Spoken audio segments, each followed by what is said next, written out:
बिस्मिल्लाहिर्रहमानिर्रहीम। अस्सलाम वालेकुम नाज़रीन, आप यूट्यूब चैनल देख रहे हैं। मैं इमरान खान हूँ। सबसे पहले ज़रा फैसल वाडा की धमकी आप सुन लें और इस गुस्से की वजह क्या है ये बाद में देखते हैं, लेकिन धमकी आप देखें। फैसल वाडा कौन है आप जानते हैं। ये पाकिस्तान की मिलिट्री एस्टेब्लिशमेंट के आदमी हैं और इन्हें पाकिस्तान की मिलिट्री एस्टेब्लिशमेंट ने इधर उधर से वोट इकट्ठे करके सेनेटर बनाया। पहले ये इमरान खान के साथ होते थे, लेकिन इनके फ़ौज के साथ अच्छे ताल्लुकात हैं, तो जर्नैलों के साथ अपने ताल्लुकात की बुनियाद पे ये अपनी सियासत ज़िंदा रखे हुए हैं और ये जर्नैलों का मौक़िफ़ पेश करते हैं जब भी करते हैं। इन्होंने जो बात शुरू की उसमें इन्होंने कहा कि ऐसी की तैसी। जनाब, ये जो ऐसी की तैसी का लफ्ज़ है ना, ये एक ख़ास किस्म का जर्नैल है। ऐसा लगता है कि वो इस्तेमाल करता है, क्योंकि पहले भी 2-3 टाउट्स ये अल्फाज इस्तेमाल कर चुके हैं कि ऐसी की तैसी। तो ये ऐसी की तैसी फिर मुझे लगता है कि वही जर्नैल है जिसने फैसल वाडा को भी बताया कि जाके ये बोल दो ऐसी की तैसी। अच्छा जी, ज़हनी मरीज़ आंख से अंधे और कान से बहरे सुन लें। आइन और कानून के मुताबिक फैमिली को मुलाकात की इजाज़त, हाल अहवाल के लिए वकील को केस से मुतालिक मिलने की इजाज़त है। फैमिली की मुलाकातें भी सियासी पैगाम पर मुश्तमिल हो रही हैं, अब से वो भी बंद कर दी जाएंगी। ये जनाब धमकी आ गई। वकला ने केस के अलावा कोई सियासी पैगाम दिया तो वो भी बंद कर दी जाएंगी। यानी वकीलों की मुलाकातें भी बंद, फैमिली की मुलाकातें भी बंद। शर्त वही है कि इमरान खान साहब कोई स्टेटमेंट सियासी ना दें। जीती हुई अफवाज और इसके सिपहसालार के बारे में मजीद बकवास बर्दाश्त नहीं की जाएगी, बल्कि बकवास करने वालों की ज़बान से जूते की सोल बना दी जाएगी।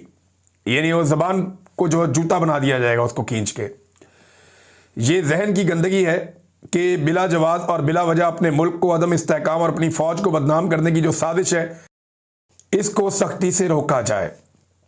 असूलन प्यार के बदले डबल प्यार, इज्जत के बदले डबल इज्जत, बदमाशी का जवाब डबल बदमाशी से। इश्तियाल करने वाली पार्टी इस दोराहे पर ले आई है कि वापसी अब मुश्किल है। अब केसेस और चीज़ों को मनतकी अंजाम तक पहुँचाया जाएगा।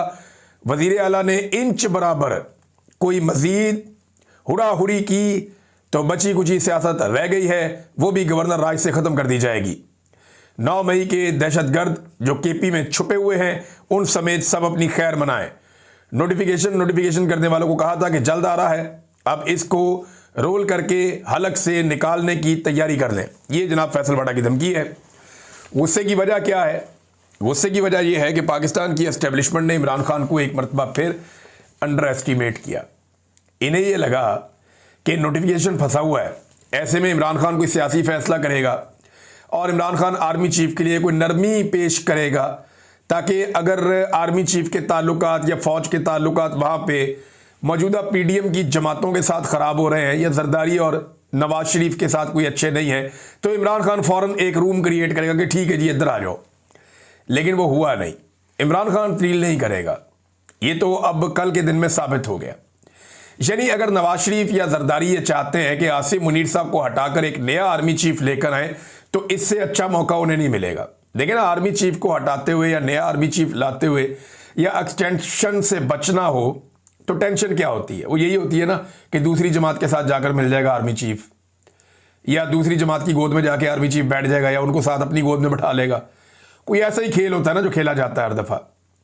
सियासतदानों को यही डर होता है ना कि जनाब अगर मैं फ़ौज के साथ ठीक ना रहा तो दूसरा ठीक हो जाएगा। तो इमरान खान ने सियासतदानों का ये डर भी दूर कर दिया।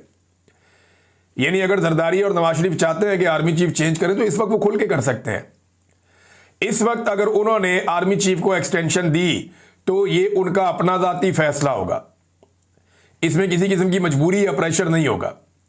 मजबूरी इतनी सी होती है ना कि दूसरी सियासी जमात की तरफ आर्मी चीफ चला जाएगा, वो अवाम में बहुत मकबूल है जमात। तो इमरान खान तो डील नहीं करता। इमरान खान ने तो अपने कल के स्टेटमेंट में शट अप कॉल दी है उन तमाम जहनों को जो दस्तक दे रहे थे अडियाला जेल के दरवाजे पर कि जनाब ठीक है उधर ताल्लुकात ख़राब है, ज़रा आपको भी चेक कर लेते हैं। तो इमरान खान साहब ने कहा लो कर लो चेक। तो इमरान खान डील नहीं करेगा। अगर नया आर्मी चीफ लाना चाहते हैं तो इससे बेहतर मौका इन्हें दोबारा नहीं मिलेगा।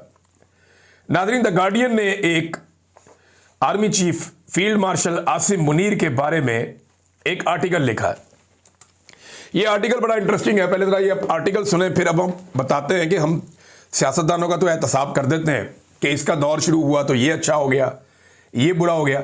लेकिन हम कभी ये नहीं देखते कि आर्मी चीफ के दौर में पाकिस्तान कहां से कहां पहुंच गया। एक्चुअली तो पाकिस्तान का बेड़ा गर्क पाकिस्तान के डिफरेंट मिलिट्री डिक्टेटर्स ने किया है। सियासतदान तो ना 3 में ना 13 में, एक तो बेचारों को इक़्तिदार मिलता ही नहीं है, मिले भी तो मुद्दत पूरी नहीं होती। तो सियासतदानों के साथ तो बेचारों के साथ ये हालात रहते हैं। तो आर्मी चीफ तो सारे के सारे अपनी मुद्दत ना सिर्फ पूरी करके जाते हैं बल्कि एक्स्ट्रा टाइम लेकर जाते हैं, सारे इख्तियारात भी अपने पास रखते हैं। तो भाई मुल्क में जो अच्छा और बुरा हो रहा है वो भी इनके खाते में डालो ना। ये भी आपको देखना चाहिए कि एक आर्मी चीफ की मुद्दत मुलाजमत में पाकिस्तान कहां पहुंच गया। इस पर हम बात करते हैं, लेकिन पहले जरा ये आप देखें द गार्डियन का जो आर्टिकल है, इसका जो उन्वान है वो ये है कि Pakistan increasingly powerful army chief, a king above all, सबके ऊपर एक बादशाह। The rise and rise of Asim Munir.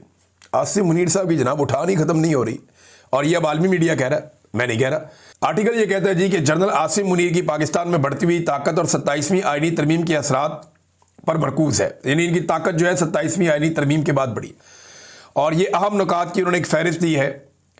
और ये भी बताया कि जनाब आसिम मुनीर साहब पाकिस्तान के आर्मी चीफ हैं और किस तरह के हैं, इनका थोड़ा पस मंज़र बताया है। फिर ये सबसे ताकतवर शख्सियत के तौर पे अब जाने जाते हैं। मई 2025 में भारत के साथ झड़पों के बाद उन्हें 5 सितारा जर्नैल का ओहदा मिल गया। उन्हें अमेरिकी सदर डोनाल्ड ट्रंप का फेवरेट फील्ड मार्शल भी कहा जाता है, और अब उनकी ताकत तमाम मुसल्लह अफवाज, आर्मी, नेवी, एयरफोर्स पर फैली हुई है, सारा कुछ इनके कंट्रोल में। और इसके बाद जनाब बता रहे हैं कि 27वीं आईनी तरमीम, ये जो गुज़िश्ता महीने मंजूर होने वाली है तरमीम, फौज की बालादस्ती को आईनी तहफ़्फ़ुज़ देती है, और जिसे नाकदीन ये कह रहे हैं कि ये एक आईनी बगावत है।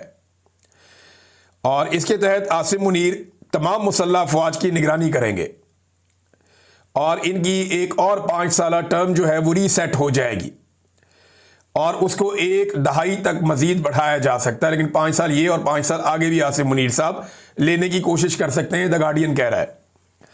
इन्हें अपनी पूरी जिंदगी जराइम की कार्रवाई से इस्तिस्ना मिल जाएगा, सारी जिंदगी जो मर्जी जुर्म करो कोई केस नहीं हो सकता। सुप्रीम कोर्ट की जगह एक नई अदालत कायम कर दी गई है, जहां जजेस हुकूमत मुंतखब करेगी, हुकूमत जजेस लेकर आएगी, लाकर बिठाएगी, और वो हुकूमत के फैसले करेंगे जज, जिसकी वजह से कई सीनियर जजेस मुस्ताफ़ी भी हो गए हैं। और तरमीम की मंजूरी और उस पर तनकीद हो रही है लगातार। पार्लियामेंट ने उसे चंद घंटों में दोनों ऐवानों में 2/3 अक्सरियत से पास करवा लिया, और मुखालिफिन ये कहते रहे कि ये तरमीम एक शख्स को सबके ऊपर बादशाह बना देती है, और आइन, अदलिया और समाजी मुआहदे को ख़त्म कर देती है। अक़वाम मुत्तहिदा के हाई कमिश्नर ने जमहूरियत और कानून की हुक्मरानी पर असरात की एक वार्निंग दी है इस आईनी तरमीम की सूरत में। अब ये जनाब एक तरह की फौजी हुक्मरानी है या मार्शल लॉ पाकिस्तान में लगा दिया गया है, ये भी ये आर्टिकल कह रहा है। आसिम मुनीर की ताकत कैसे बढ़ी, इसके बारे में उन्होंने तफसीलात लिखी है। उन्होंने कहा ये धांधली हुई ना 2024 के इंतखाबात में, उसके बाद एक कमज़ोर और नाजायज़ हुकूमत जो है वो बनाई गई, और वो फौज के ऊपर इन्हिसार कर रही थी। और आसिम मुनीर ने इमरान खान और पीटीआई पार्टी पर बहुत क्रैकडाउन किया, जिसमें पीटीआई लीडर्स को कैद कर दिया गया। ये एक्चुअली अंग्रेजी में आर्टिकल, मैं थोड़ा थोड़ा करके आपको उसको ट्रांसलेट कर रहा हूं, तो थोड़ा जुमला आगे पीछे हो सकता है, लेकिन एग्जैक्टली यही चीज़ें लिखी हुई हैं। फिर उन्होंने बताया जी कैबिनेट के अंदर अपने 2 बंदे शामिल करवाए जो बहुत उनके करीबी हैं,